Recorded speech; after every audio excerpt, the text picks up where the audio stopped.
तेबे आज अर्थात नवेम्बर 30 तारिख रविवार आजिकार पाणीपाग अपडेट आसी जाइछि।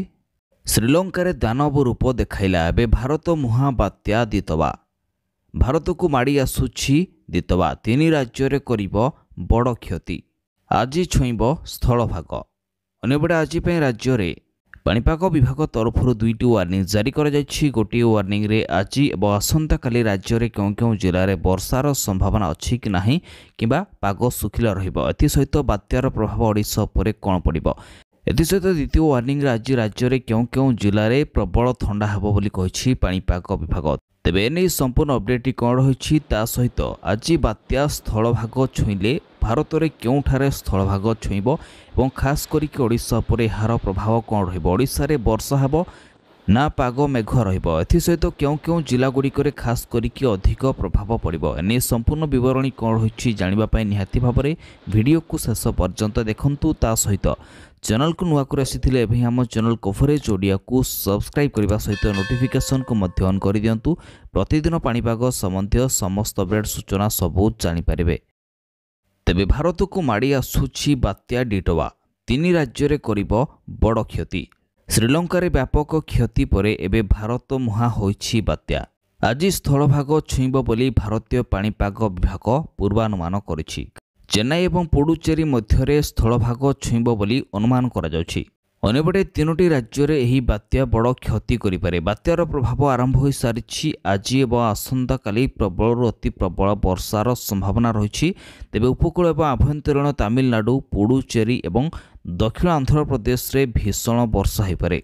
लैंडफॉल बेले 70 ରୁ 90 किलोमीटर बेगर पवन होईपारे बोली पाणीपाग विभाग कहिछि। तेबे बड़ कथा होछि बात्यार प्रभाव ओडिशा उपरे विशेष पड़िबो नाही, किंतु बात्या प्रभाव में राज्य में आगामी 2 दिन विभिन्न जिले में पाग मेघ रहिपारे बोली पाणीपाग विभाग कहिछि। किंतु दक्षिण ओडिशार किछि जिला जेपरि मालकानगिरी और कोरापुट जिले में पाग मेघ रहिबा सहित सामान्य वर्षा होईपारे बोली मध्य पाणीपाग विभाग पूर्वानुमान करिछि।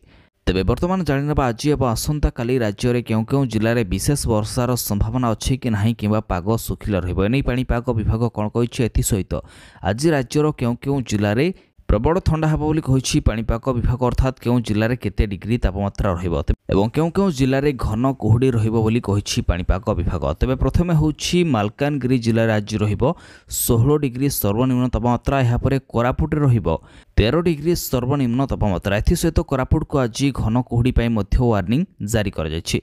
यहाँ पर नवरंगपुर रहिबो 14 डिग्री, नुआपड़ा रहिबो 17 डिग्री, बलांगीर रहिबो 14 डिग्री, कलाहांडी रे मध्य आज प्रबल थंडा हेबो 13 डिग्री सर्वनिम्न तापमात्रा रहिबो। यहाँ पर रायगड़ा रे 16 डिग्री, गंजाम रे रहिबो 19 डिग्री, गजपति रे रहिबो 19 डिग्री। यहाँ पर कंधमाल आज राज्य में सबुठारु अधिक थंडा हेबो अर्थात सर्वनिम्न तापमात्रा 11 डिग्री छुईब और कंधमाल को आज घन कुहुड़ी पाई मध्य वार्निंग जारी करिछि पाणीपाग विभाग। यहाँ पर बौद्ध रे रहिबो 16 डिग्री, सोनपुर 15 डिग्री, बरगढ़ रे रहिबो 18 डिग्री।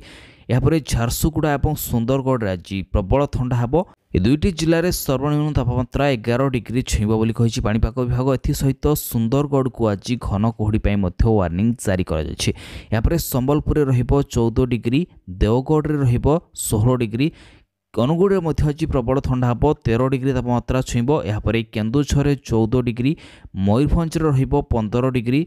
यहाँ पर नयागढ़ में आज 16 डिग्री रहिबा सहित घन कुहुड़ी होपारे बोली पाणीपाग विभाग वार्निंग जारी करिछि। खर्धार रहिबो 18 डिग्री। ए दुईटी जिला को मध्य आज घन कुहुड़ी पाई वार्निंग जारी करा जायछि। यहाँ पर पुरी रे रहिबो 20 डिग्री, कटक रहिबो 17 degree, Jajpur 19 degree, Baleshwar 18 degree, Bhadrak 19 degree, Kendrapara रहिबो 16 डिग्री और जगतसिंहपुर रहिबो 18 डिग्री।